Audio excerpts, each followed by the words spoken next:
My wife's obsession with a painting is ruining our lives. My wife Samira had been working in art restoration for years and was finally promoted to the head of her department. She's always been a talented artist, and the science behind it was an added bonus in her mind. I was so incredibly proud. It was her dream job. At first, for that first year, she was ecstatic.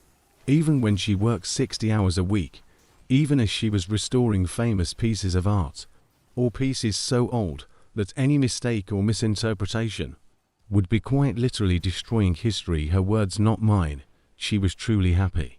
During her career, we'd developed a tradition.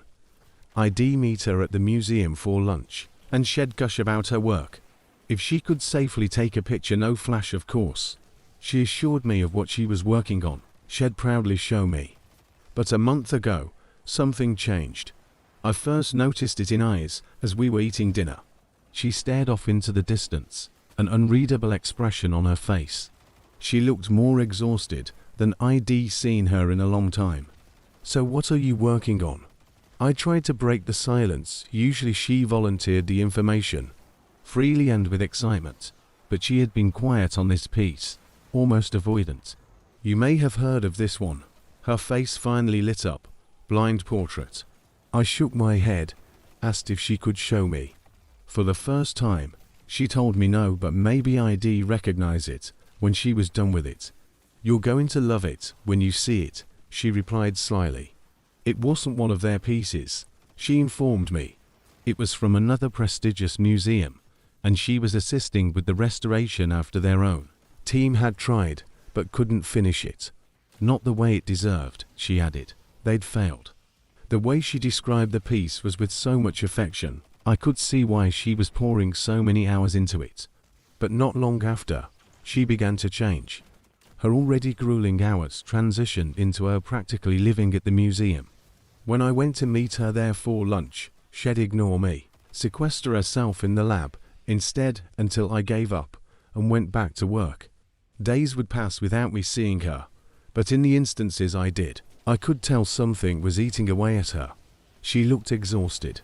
Her once beautiful hazel eyes had been the color of honey with flecks of greens, blues, and browns. They were the first thing I'd noticed about her. When I met her, plus had begun to look duller and bloodshot, almost as if they were receding into her head.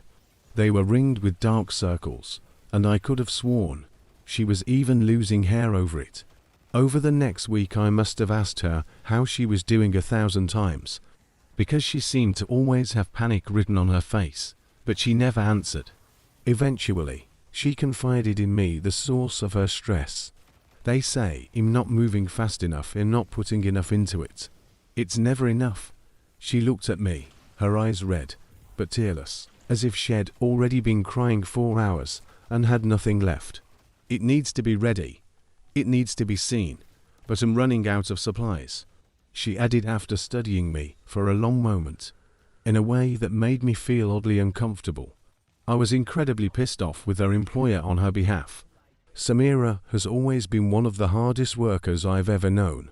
I'm not just saying that because she's my wife, either.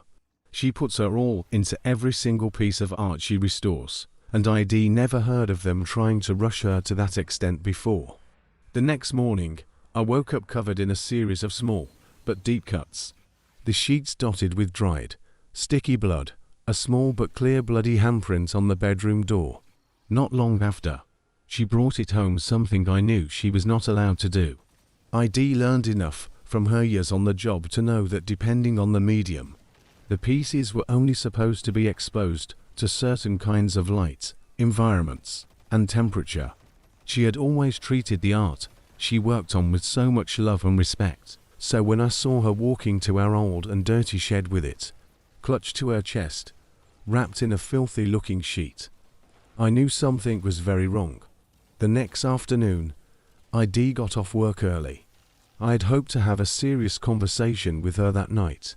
Figured I'd do some projects around the house while I planned out what I was going to say.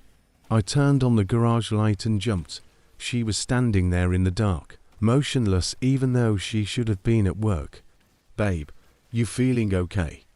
Did you come home sick?" whereas sore. She spoke as if she hadn't heard me, her voice strained, almost like she'd been screaming for hours on end. If I hadn't seen her speak the words, I would have never guessed that sound could have ever come out of her mouth. I was so surprised that my thoughts of some sort of intervention were forgotten. Witchin. She stood down at her hand in silence for a long moment, flexed her fingers. Circular, she rasped. Do you want help? Shek rattled the saw in her arms, turned, and left without answering me. She was down there all day. I could hear the blade whirring as it struggled to cut through some hard material, even from the house. She finally made an appearance at dinner that evening, but she was pale and walked in swaying steps, her right hand bundled in thick bandages. I felt sick and guilty at the sight of blood staining through it. She refused to let me see her injury and screamed violently at me when I told her we needed to go to the I'm not one to meddle in her work life, but I reached my breaking point. I decided I needed to talk to her boss, Leslie. She and Samira had worked together for so long that we knew her pretty well. We even had dinner with her and her family a few times. So, I drove up to the museum, and I asked for her. I wasn't sure what I expected when I went up there. A heated argument, a confrontation, but the moment she saw me, she pulled me into an awkward hug. Alan, I'm so sorry we had to suspend her. How is she? We were hoping she'd get some help. The confusion I felt must have been written on my face, because her expression changed to match my own. She didn't tell you.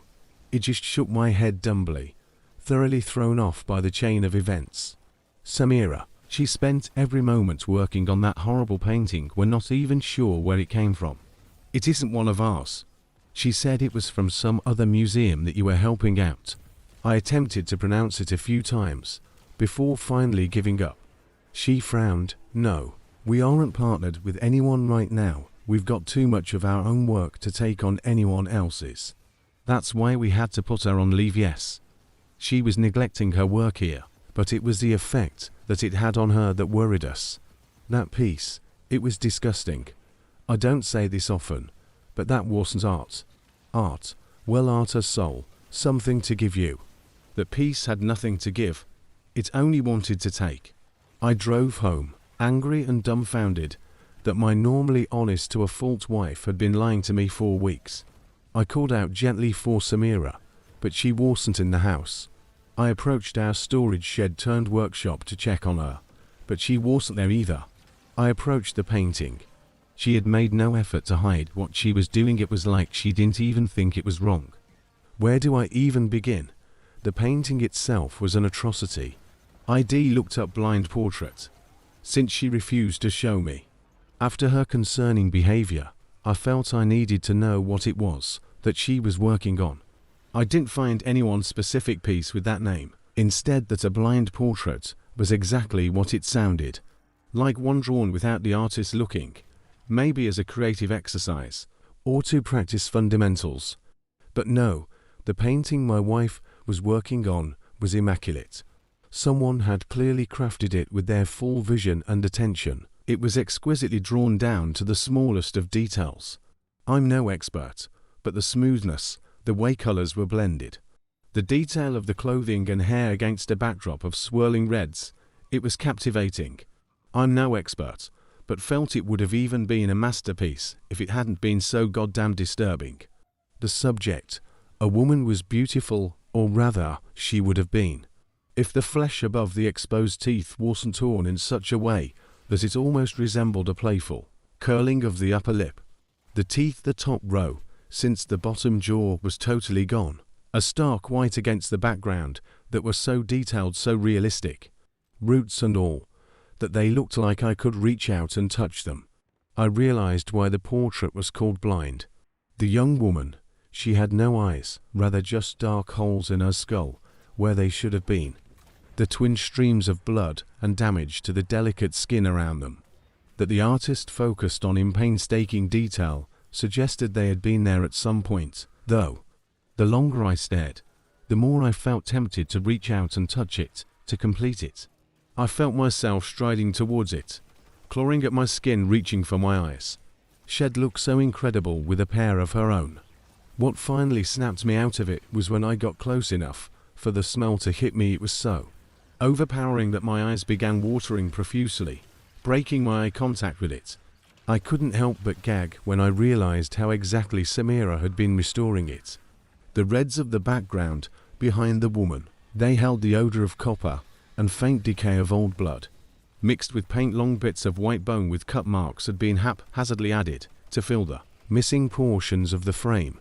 The teeth, there was a reason they looked so realistic.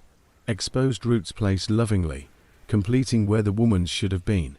Samira had flashed me an odd, but otherwise perfect smile just the night before. I wondered how many others had tried restoring the painting. What exactly had she meant when she said that they failed? Leslie's words about the painting only taking were fresh in my mind. I waited up for Samira 4 hours at night. I eventually heard her come in, and the sound of our ancient sofa protest as she fell into it. "Babe," I whispered cautiously, "we need to talk." She ignored me, her back turned, and eventually I headed back upstairs. I should have never left her. I should have tried harder to get her help. She was gone again in the morning. I searched for her in the house before finally finding her standing in a shadowy corner of the dark shed. She was painting what appeared to be crudely drawn, swirling faces, with her fingers even in the scant light. I could tell what medium she was using to paint with. I tried to go to her. Clearly something was very wrong, and she needed my help. But mid-step, I found myself turning to approach the painting instead. As much as I hated it, as much as it sickened me, I couldn't get it out of my mind ever since I'd seen it. I needed to see it. I needed to complete it. I choked back a sob when I moved back the fabric covering it. I still hate myself for the fleeting pang of jealousy that I felt. It was finished. There was a new addition since the last time I'd seen it. A pair of perfect hazel eyes,